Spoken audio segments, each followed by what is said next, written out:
तो सबसे पहले बात बजट पर बहस की। सीएम गहलोत ने बहस पर जवाब देते हुए अपनी सरकार का विकास विजन पेश किया तो केंद्र से मिलने वाली सहायता को राज्य का हक बताकर बीजेपी पर पलटवार किया। गहलोत बोले कि केंद्र के पास राज्य का 10,000 करोड़ से ज्यादा का फंड अटका हुआ है जो विकास में बाधक है। सीएम ने केंद्र सरकार पर कांग्रेस शासित राज्यों में विकास में रोड़े अटकाने का भी आरोप लगाया। सीएम बोले कि बीजेपी उनकी योजनाओं की आलोचना करती है लेकिन वसुंधरा सरकार ने उनकी मुफ्त दवा योजना को लागू रखा। सीएम बोले कि अगर वो योजना गलत थी तो फिर लागू क्यों की। सीएम ने बजरी माफिया के बहाने वसुंधरा सरकार पर तंज कसा तो दिल्ली हिंसा को लेकर भी केंद्र सरकार को निशाने पर लिया। गहलोत बोले कि 3 दिन तक दिल्ली जलती रही लेकिन पीएम और अमित शाह अभी तक चुप क्यों हैं। मैंने कहा कि मेट्रो चलाने की घोषणा करी थी, चौमूर आने वाले राज्यसभा में बैठे।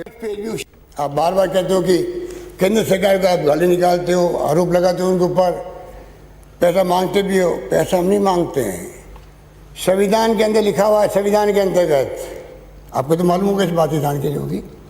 फाइनेंस कमीशन तय करता है किस राज्य को कितना % पैसा मिलेगा केंद्र से।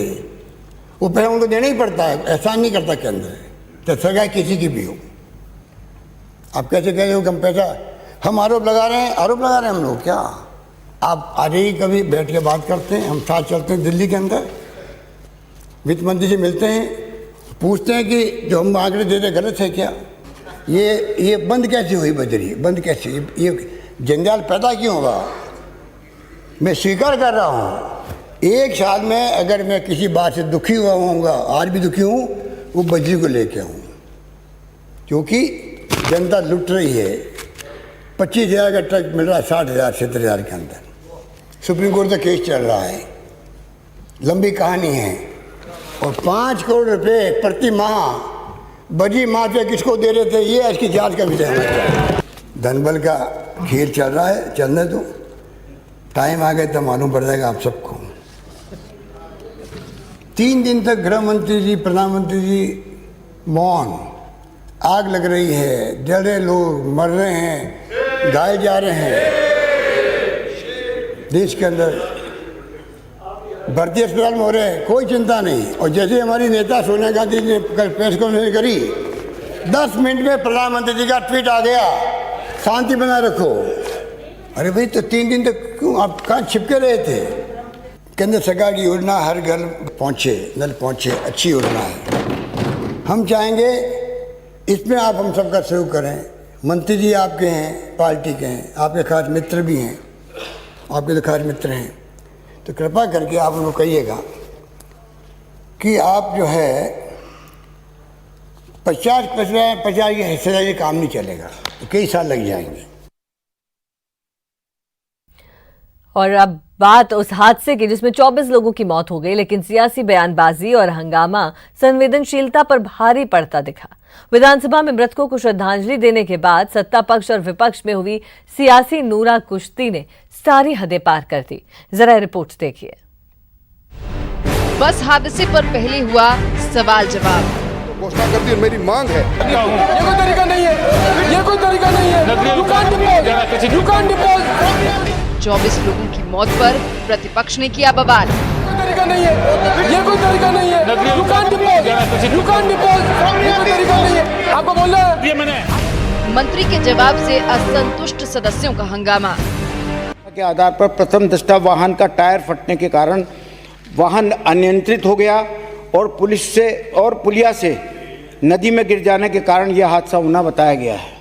वाहन संख्या RJ20 PA 4614 का पंजीयन 23/9/11 का है। उपरोक्त वाहन नगरीय परमिट संख्या 637 वैधता दिनांक 19/7/23 से कवर्ड है।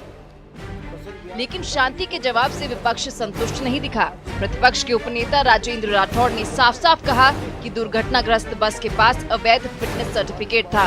वैसे में इन कबाड़ बसों के खिलाफ क्यों न सरकार अभियान चलाए जो यमदूत की तरह सड़कों पर दौड़ रही है। इसके साथ ही मृतक के परिजनों को 2 लाख की जगह 10 लाख रुपए मुआवजा देने की मांग की। वहीं प्रतिपक्ष के नेता गुलाब चंद कटारिया ने सरकारी बस के परमिट और उसमें सवारी बैठाने की क्षमता की जांच की मांग की।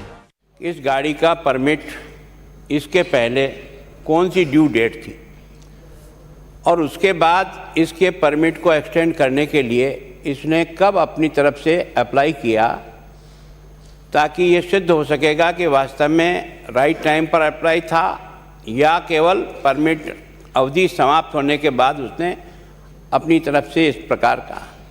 कितनी सीटर का ये पास थी गाड़ी।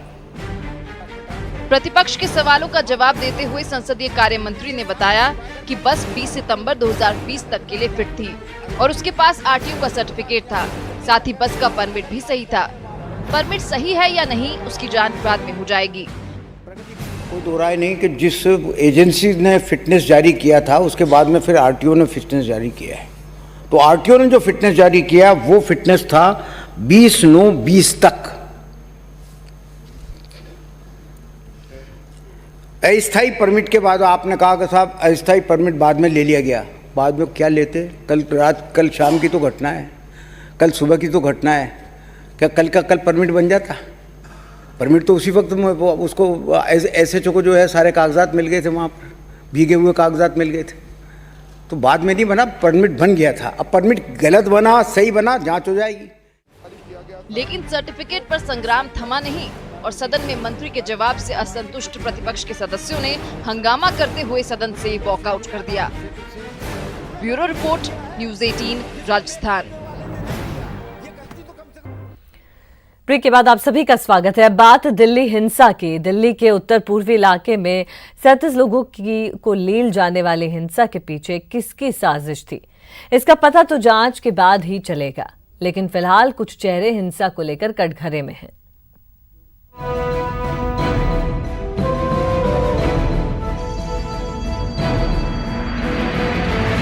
उत्तर पूर्वी दिल्ली में हिंसा के बाद अब वहां हर तरफ बर्बादी का मंजर नजर आ रहा है। लोगों के जले हुए घर, जली हुई गाड़ियां और सड़कों पर पड़े पत्थर उस वक्त की कहानी बयां कर रही हैं जब लोग एक दूसरे के खून के प्यासे हो गए थे। लेकिन सबसे बड़ा सवाल कि ऐसा क्या हुआ कि उत्तर पूर्वी दिल्ली के लोग नागरिकता कानून को लेकर एक दूसरे के खून के प्यासे हो गए। क्या इस हिंसा की स्क्रिप्ट पहले से लिखी जा चुकी थी जिसमें दिल्ली के आम लोग फंसते चले गए